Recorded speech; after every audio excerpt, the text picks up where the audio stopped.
That was an interesting story.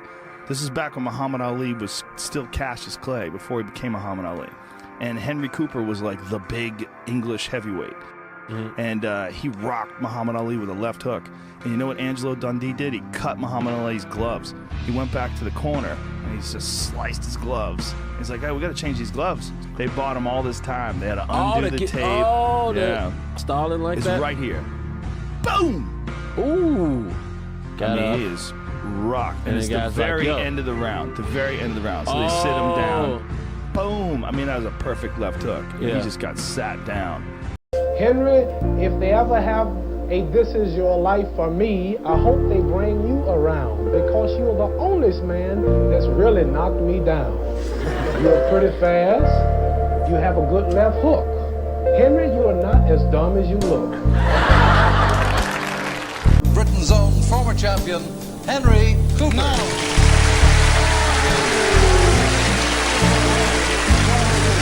Have a look at him. He's not a bad-looking fellow as well, is he? You don't look so bad yourself. I never told you this. You hit me so hard, you jarred my kinfolks in Africa.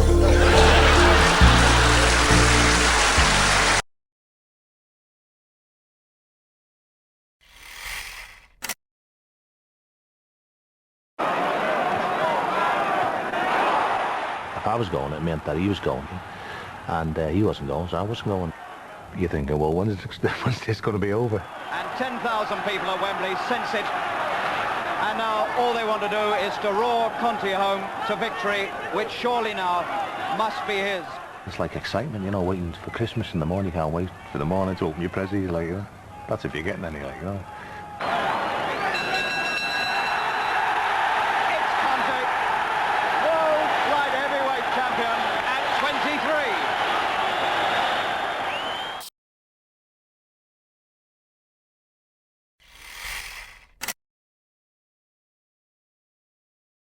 Marvellous Marvin Hagler fought British-born fighter Alan Minter at the Wembley Stadium in 1980.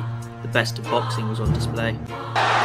This is certainly one of the most savage world championships we've seen here in this country for a long time. The pair would go toe-to-toe, both fighters amped up from the pre-fight build-up, fueled by an American versus English patriotism. The middleweight bout would turn into a brawl, an advantage to the stronger Hagler, who exercised his superior strength.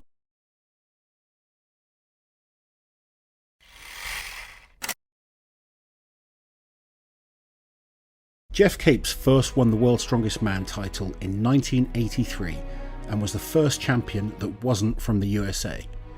Jeff was a successful shot putter, having won 2 gold medals at the Commonwealth Games and was also a 2-time European indoor champion gold medalist.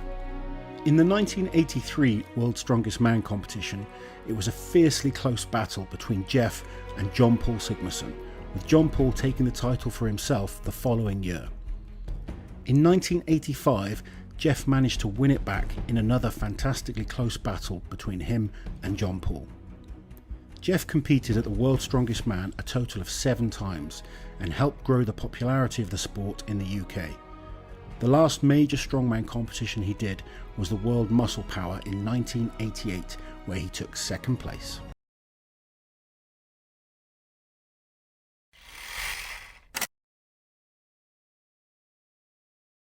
Consecutively now.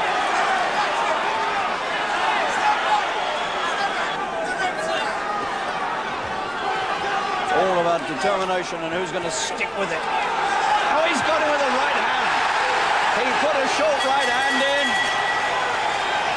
And I think the bell's gone, but the count will continue. And he's out. Here we are again. The left went through, and that little right hand went crashing through between the gloves. That was not a big, long punch. Tyrell Biggs, having failed to beat the count at the end of round 7, the winner, Gary Mason!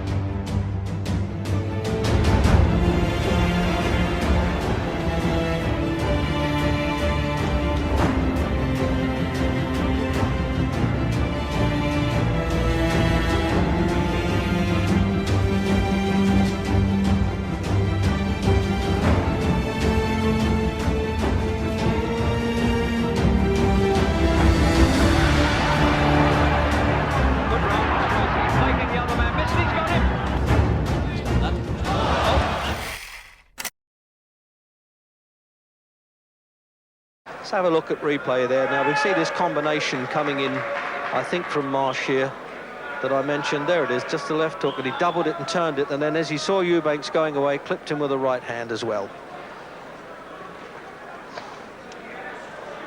What the trouble was, it was very difficult to spot at the end of the 7th there, and you can see the swelling around Peter Eubanks' right eye.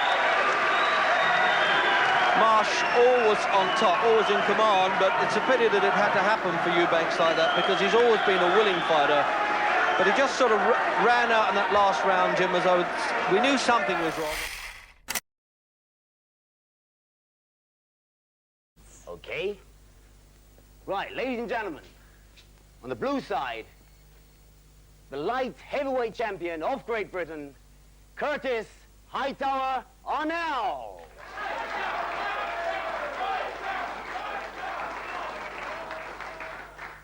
And opposing him on the red side, a formidable arm wrestler, taking nothing away from Richard the Hitman Poole. At the Northcott Theatre, all that we have to do now is to present this magnificent cup to the champion of champions, presented, of course, by Clive Myers. Clive, it's been a great night, hasn't it? Absolutely fantastic, Mark. I can't believe it. I just hope those people out there is going to love what they see.